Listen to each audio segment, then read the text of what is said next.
Oi, pessoal, vocês estão me ouvindo?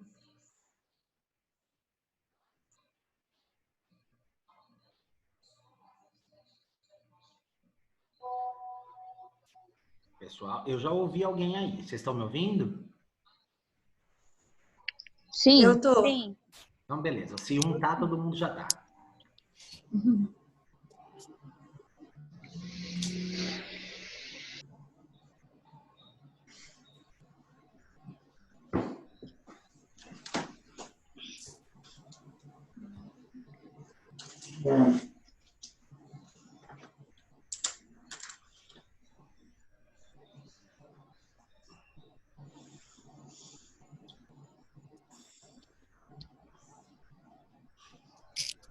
Pessoal, vou esperar só mais uns minutinhos e a gente começa, tá bom?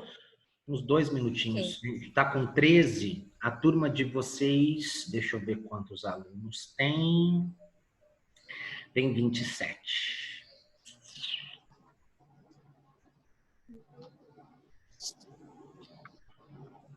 Daí daqui a pouco a gente já começa, tá bom? É que muita gente tá desistindo, Ronaldo, por isso que tem 27, mas eu acho que já tem bem menos que isso. Desistindo do curso ou desistindo do quê? Do curso, trancando. Entendi. É de se esperar justamente pelo fato de que é primeiro semestre de vocês. Cara, eu acho uma pena, de verdade. É que trancar nessa altura do campeonato também, eu não sei o quanto compensa, viu, gente? E vocês, querendo ou não, vocês pagaram 3 meses. E quando você tranca no meio, você perde tudo, né? O que foi? Sim.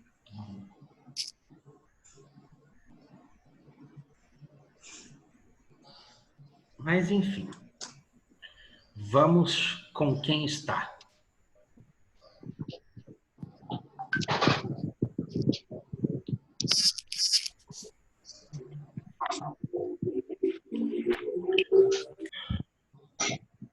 Não, mas tem gente entrando, sim.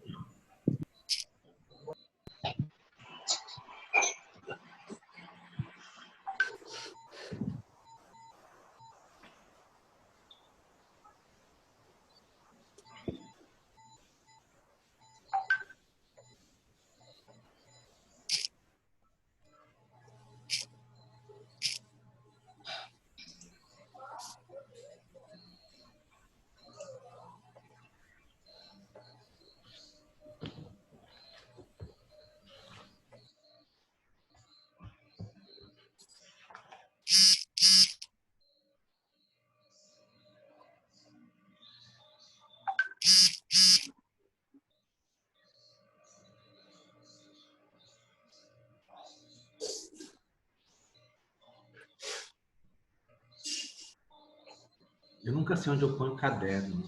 Não tem espaço.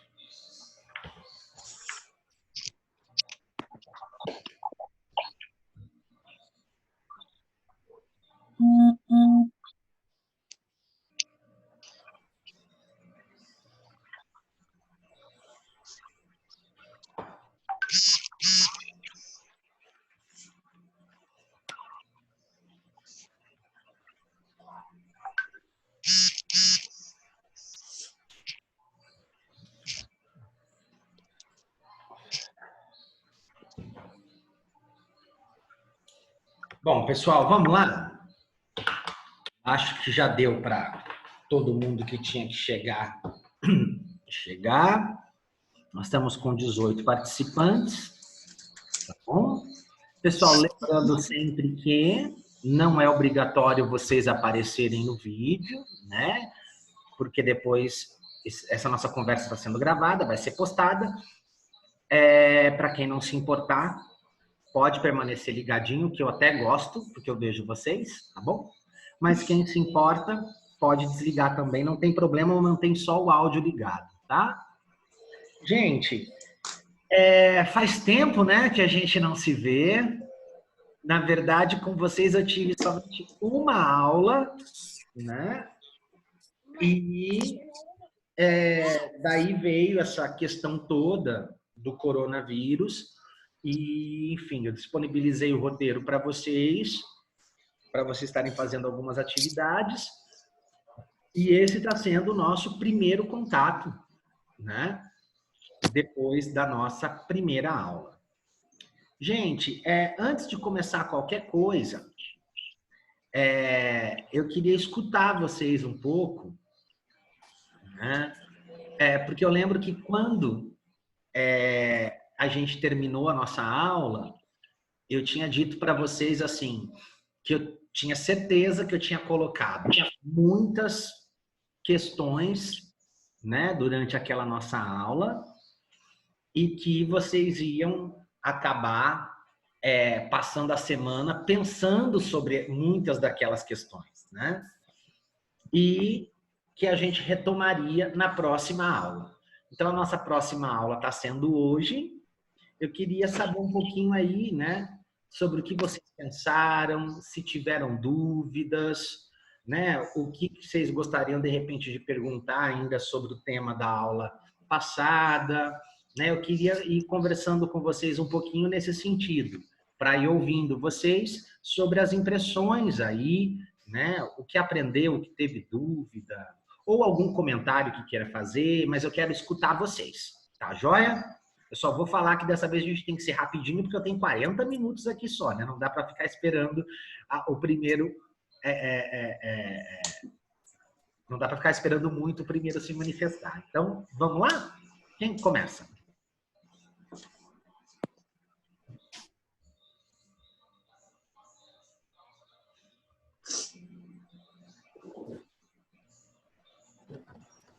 Bom, depois da nossa primeira aula, no nosso grupo mesmo, teve algumas pessoas que tinham dito, eu não vou lembrar quem foram, mas que tinham dito que não consideravam a repercussão do caso da Suzy um caso de transfobia. Uhum. Eu acho que quem achava isso, não foi o meu caso, mas quem achava isso talvez pudesse falar pra gente, né, o porquê que não acha. Ah, legal. Vamos lá.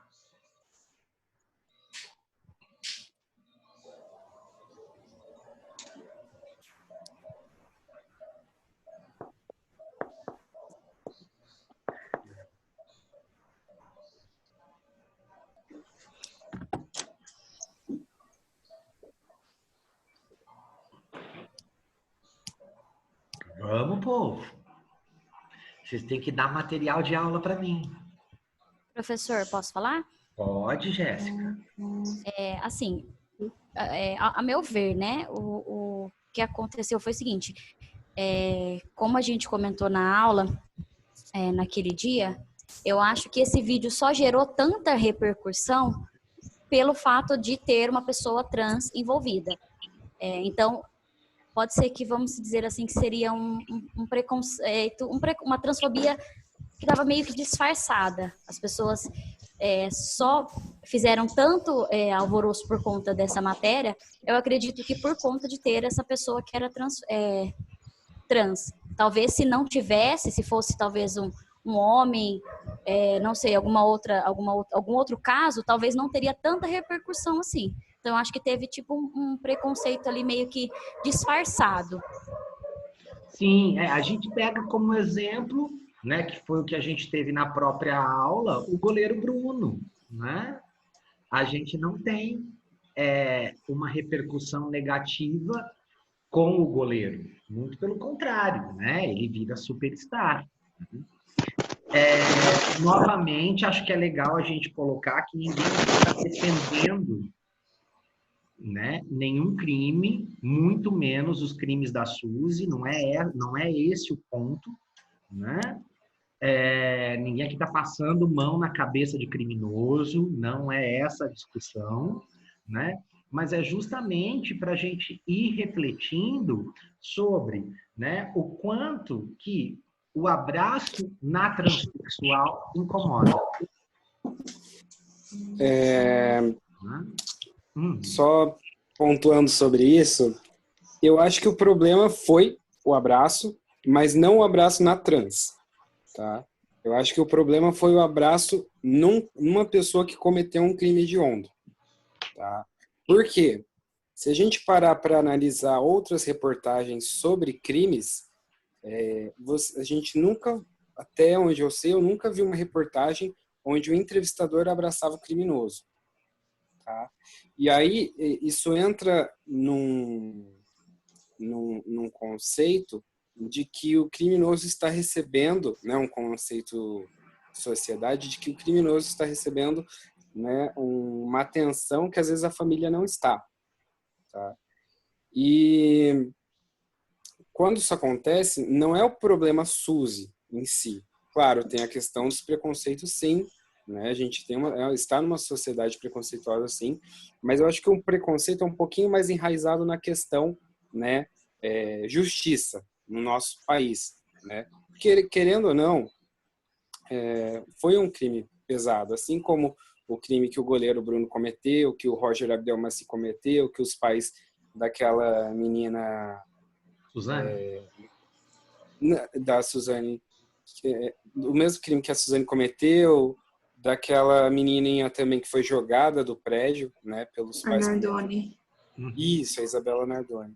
Eu acho que o problema nosso está enraizado na questão leis. Acho que a gente socialmente já entende que as leis do Brasil são muito brandas e aí talvez o abraço na pessoa que cometeu o crime despertou um pouco esse sentimento de, como é que eu posso falar, de injustiça, sabe? O criminoso estar ali tendo uma atenção especial, né? E a família, as vítimas daquele crime, não, né? Eu acho que a gente partiria dessa linha. Eu posso falar? Posso falar sobre? Aham. Eu queria dar a minha opinião sobre o que o Luiz falou. Ele diz que, na opinião dele, o problema foi o abraço no criminoso.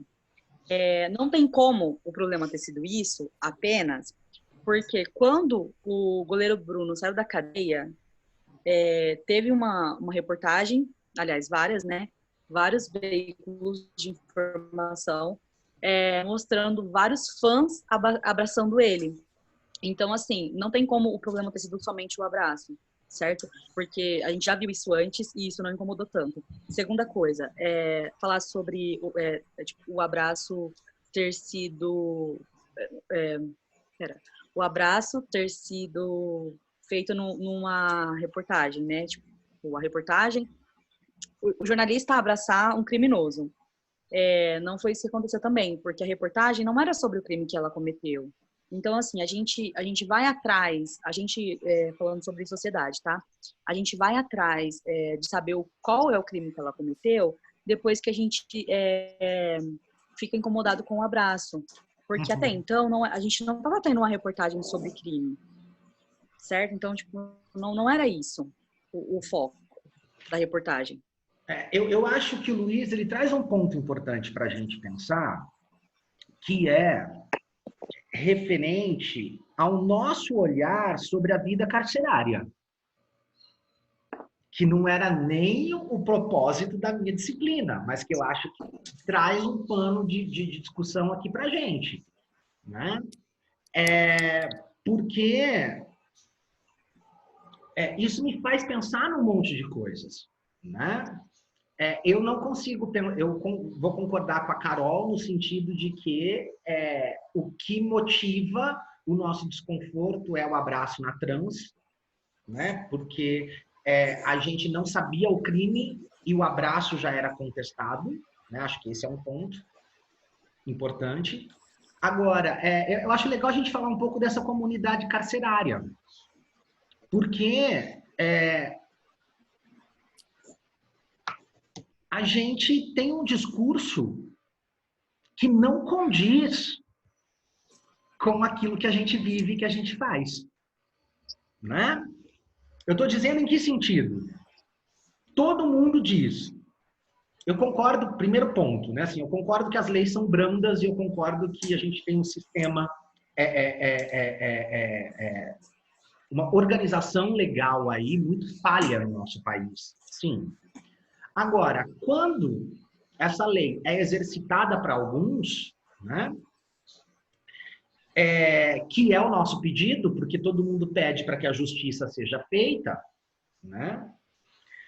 Quando essa justiça ela é de fato cumprida e o presidiário cumpre a sua pena, ele não tem condições de volta para uma inserção a uma vida social. E, novamente, a gente vê os nossos preconceitos, todos eles explicitados, né? Porque nós, enquanto sociedade, no fundo, nós queremos que a justiça seja feita, mas a gente não quer o convívio com essa população. E eu vou mais longe.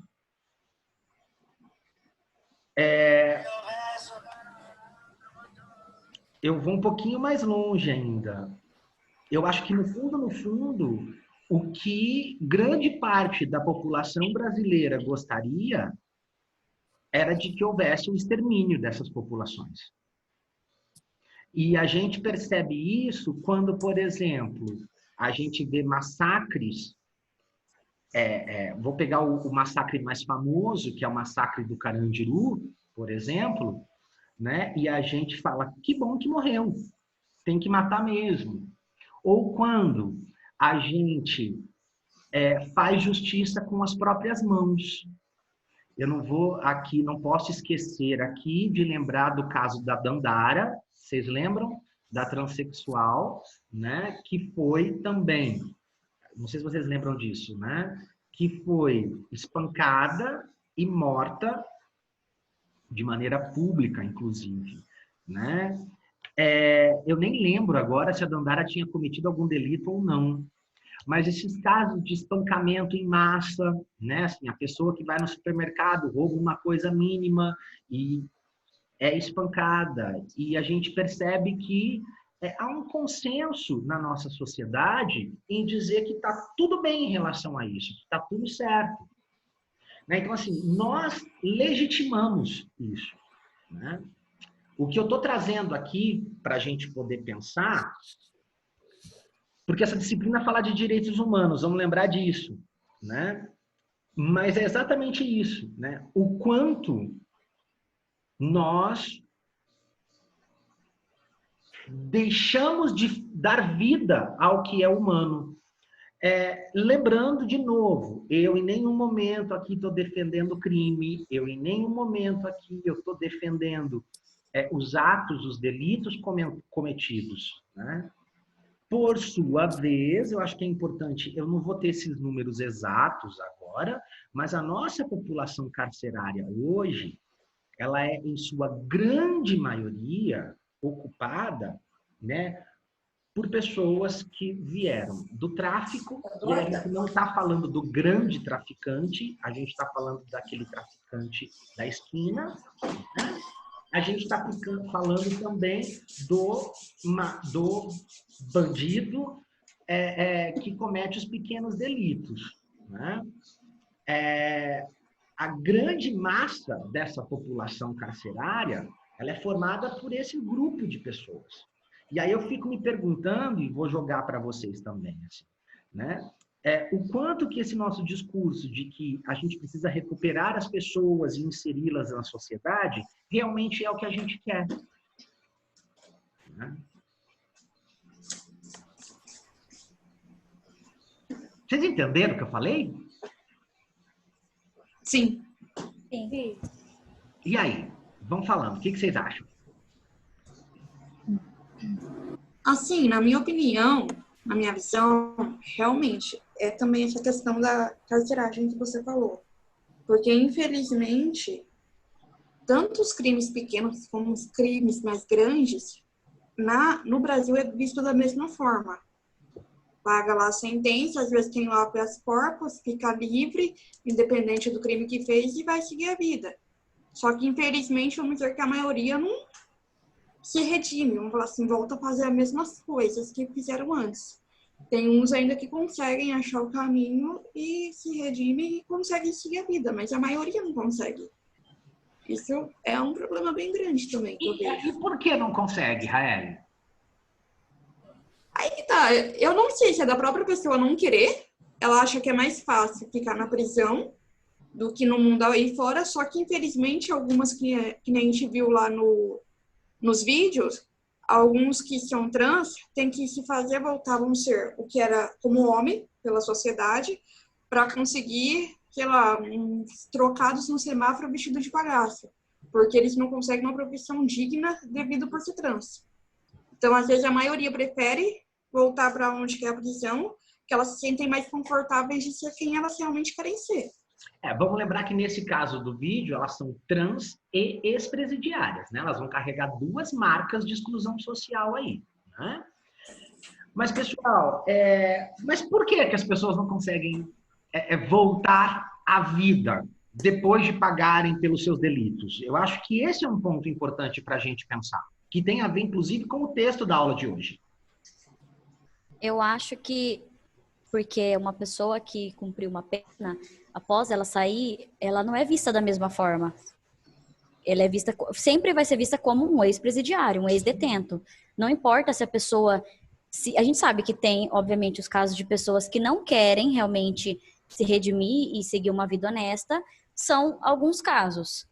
Só que talvez tem pessoas que saem e querem mudar de vida, só que não recebem as oportunidades, porque já tem aquele preconceito, né? De, eu não vou contratar um ex-presidiário, eu não vou colocar essa pessoa dentro da minha empresa. Então, talvez por isso eles não tenham as mesmas oportunidades, que eles sempre vão ser vistos como ex-presidiários. E aí você começou a me falar de oportunidades, e aí eu começo a gostar disso. Né? Então, assim, como é que a gente gera essas oportunidades? Aí eu não sei. Dando chance, dando oportunidade. No Brasil, só através de lei. Então, mas como? Gente, a grande sacada é a política pública. É a nossa política pública que é deficitária. E ela é deficitária em N sentidos. Né? Eu acho que é importante a gente pensar o seguinte. Primeiro, a nossa primeira preocupação ela não tinha que ser com o ex-detento. A nossa primeira preocupação, enquanto política pública, ela tinha que ser em como garantir que uma pessoa não se torne detento. É a prevenção do crime. É essa que seria a primeira grande bandeira de política pública. E, infelizmente, a gente não vê isso no nosso país. Como é que a gente previne? Sei lá se é assim que eu posso dizer, né? Mas como é que a gente teria algumas ações de prevenção? Gente, assim, eu não consigo pensar de outra maneira que não seja educação, cultura e esporte.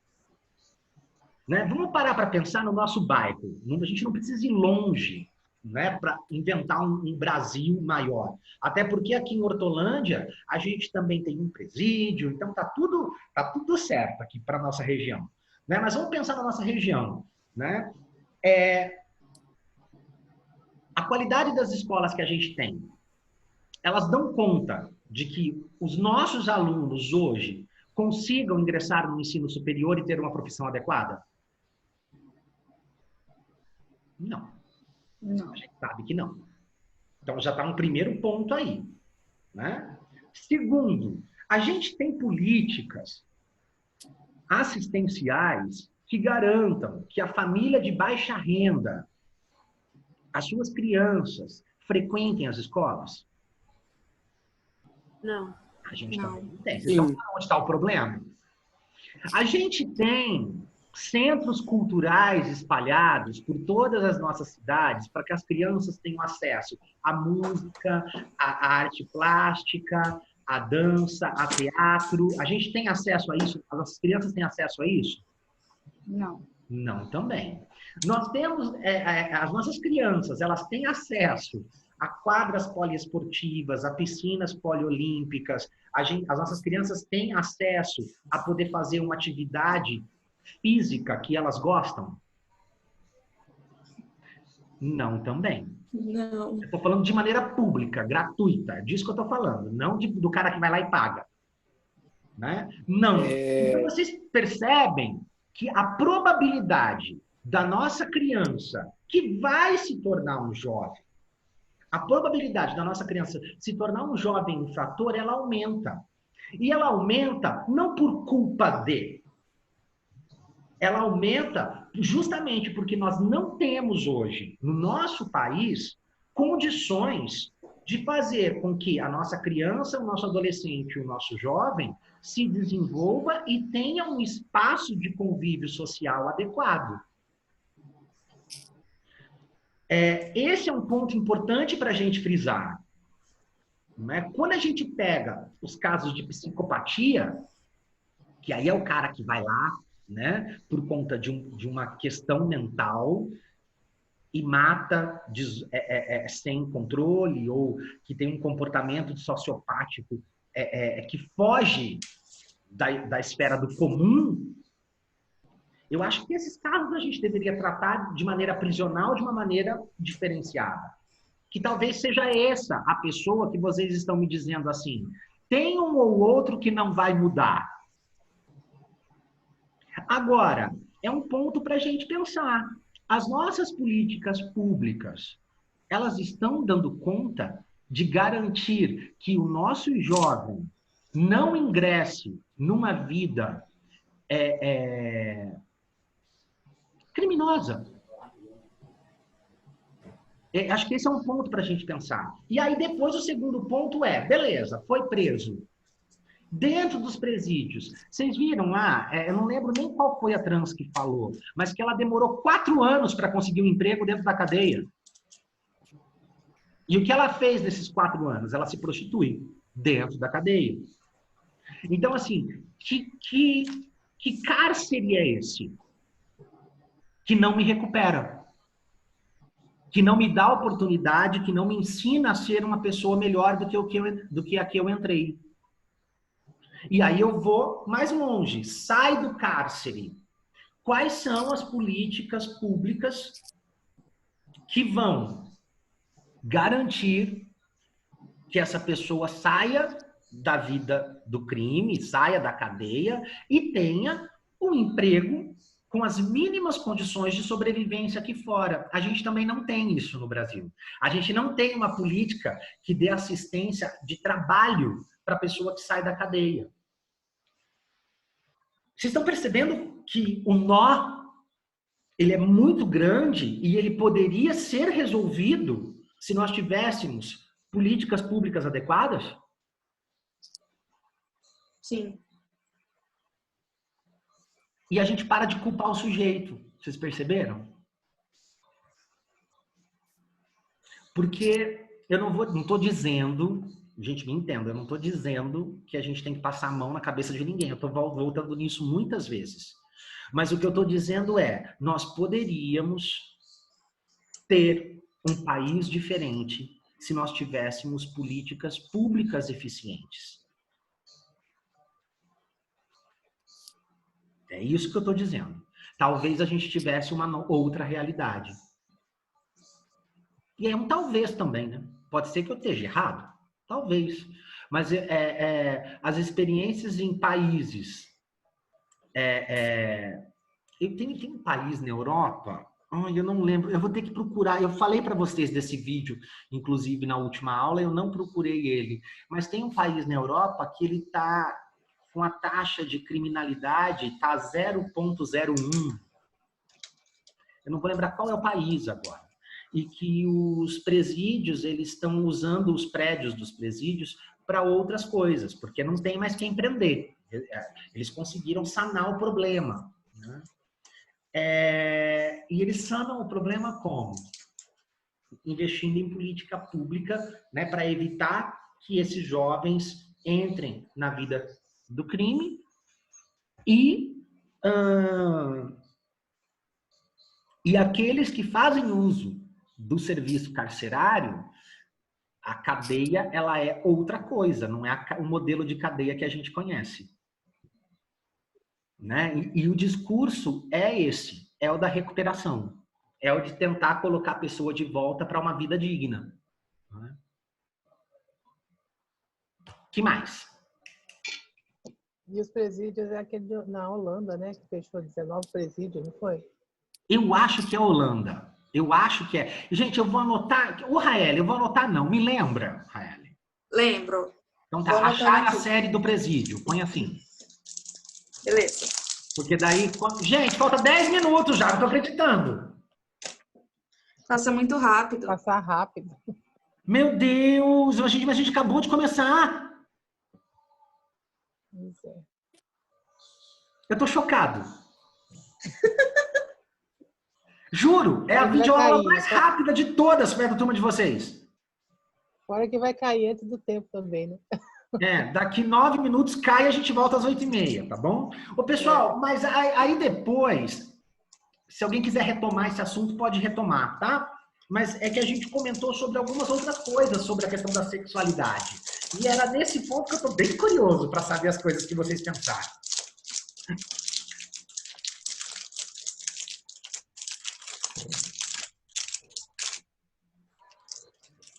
Quem fala?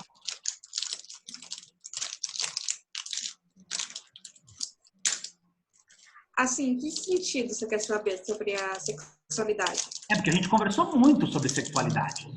Na verdade, se a gente for parar para pensar, a gente conversou até que bem menos sobre os slides e a gente fugiu para fazer toda uma discussão sobre a questão da sexualidade, das terminologias, lembram? Sim. E aí, o que vocês pensaram ou não pensaram? Eu só fiquei pensando Ah, por que você não concorda com os termos lá de pansexual, sexual, enfim. Qual é a desconstrução que você vai jogar em cima de nós? entendi.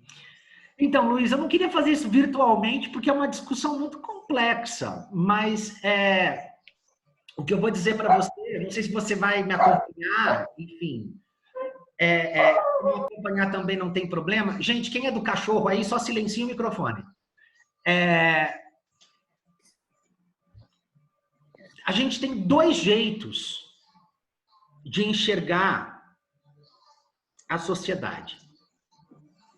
É como se eu tivesse 2 óculos aqui na minha mão. Eu não uso óculos, então não tenho nenhum, mas é como se eu tivesse um óculos aqui e outro óculos aqui, tá? Um óculos enxerga o mundo pela lógica da identidade. E o outro óculos enxerga o mundo pela lógica da diferença. O mundo que a gente vive, ele está dentro da lógica da identidade. O que é a identidade? A identidade é o que eu sou.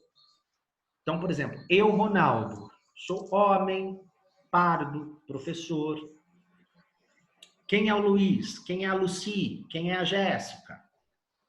Quando a gente se define, isso tem a ver com a identidade. Porque a identidade, ela diz quem eu sou. Só que quando eu digo quem eu sou, numa sociedade que se organiza em volta da lógica da identidade, ela acaba elegendo qual identidade é mais que a outra.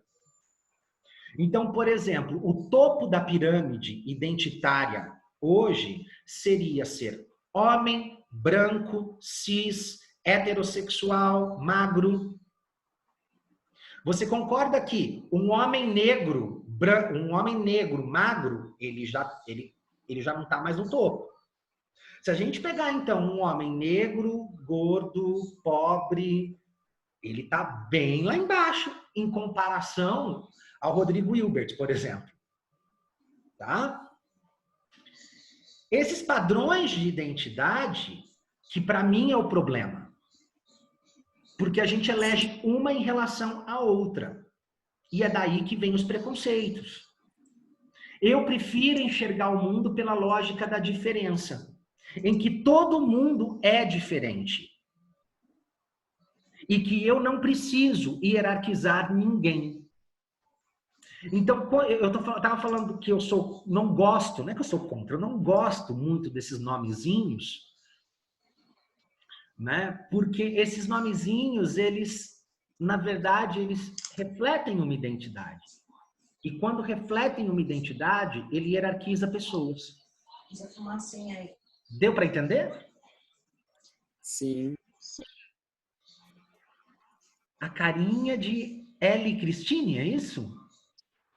Você fez uma carinha agora. O que passou pela sua cabecinha? Vamos lá. Não passou nada, eu simplesmente concordei com você, porque tudo que você disse realmente fez muito sentido. Entendi. Vocês conseguem enxergar, por exemplo, que o Rodrigo Hilbert, para mim, eu estou usando esse exemplo porque é o homem branco, hétero, rico, magro, né? Ele representa muito isso. Né? O filho da mãe até cozinha. Então, assim, ele é muito bem essa figura do estereótipo do homem do topo da pirâmide. Né? Vocês conseguem perceber... Fora que ele é lindo, né? Vocês conseguem perceber, por exemplo, o quanto que uma mulher trans, negra, pobre, está muito lá embaixo da pirâmide? Que as oportunidades de vida, elas vão aparecer em sua grande maioria para quem? Né? É para quem está no topo. Né? Então, é nesse sentido que eu falo que essas palavrinhas me incomodam muito, né? Porque elas hierarquizam as pessoas. Sim, a gente tem no Brasil alguns exemplos muito claros, né, desse sistema hierárquico. Por exemplo, uma coisa que eu até compartilhei no meu status do WhatsApp essa semana, foi um documentário que eu estou assistindo sobre a Marielle Franco, né, uma vereadora do Rio de Janeiro, negra, pobre, né, que veio da Maré e ocupou um espaço de defesa de minorias dentro da Câmara de Vereadores do Rio de Janeiro e foi contra muitos conceitos pré-estabelecidos, tanto que numa entrevista ela falou que se você parar para olhar hoje os governantes, as câmaras, os deputados, a grande maioria é o homem rico, branco e que tem alguns outros conceitos diferentes, né? E ela lutou muito contra, né, isso, em defender as minorias, defender os pobres, e no fim ela foi assassinada em 14 de março com 5 tiros na cabeça. Sim. Porém, né, a ideia dela foi tão forte, tão marcante na sociedade, que ela se tornou um marco histórico, né? E tanto que até hoje ela continua influenciando as pessoas na sociedade brasileira e no mundo, né? Marielle presente. Gente, eu devo ter em algum lugar a dissertação de mestrado da Marielle. Se vocês quiserem ler, depois, quem quiser ler, não fica pedindo para mim, você não vai ler, porque eu tenho que ficar parando, procurando, depois ninguém lê, tá bom? Mas quem quiser ler, pede para a Raeli que eu procuro aqui e mando para vocês, tá? Eu tenho a dissertação de mestrado dela e ela justamente ali analisa as milícias. Tá? Então, assim, que é possivelmente onde está o motivo do assassinato. Né? Mas eu não vi o documentário ainda, Luiz, mas ele já está na minha lista. Agora, com esse período de quarentena, eu estou conseguindo pôr minha vida cinematográfica em dia. Então, ele está na lista, por esses dias eu assistirei. Tá? Nossa, muito interessante. Inclusive, a irmã dela, a Aniele Franco, volta e meia faz live no Instagram falando sobre a Marielle, sobre o assunto. Bastante interessante, inclusive. E criou-se, inclusive, o Instituto Marielle Franco, né? Para defender essas causas. Muito bom. O que mais, gente?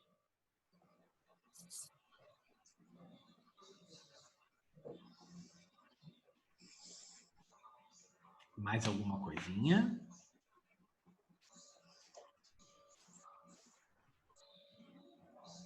Maria Lúcia está aqui no chat dizendo que quer ler, Raeli.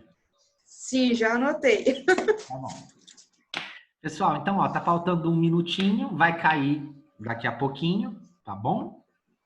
E aí a gente volta para continuar. Já podem pegar o capítulo 2, que é o Política e Cidadania, que a gente vai dar uma conversada sobre ele, tá bom? Beleza. Então, beleza. Então, vai cair daqui a pouquinho. Tchauzinho. Até daqui. A chamada você vai fazer na próxima aula, né? Na próxima, tá bom? Beleza. Eu vou encerrar isso aqui, senão a gente fica olhando pra cara do outro sem sentido nenhum, né? Tá bom, professor. Então tá.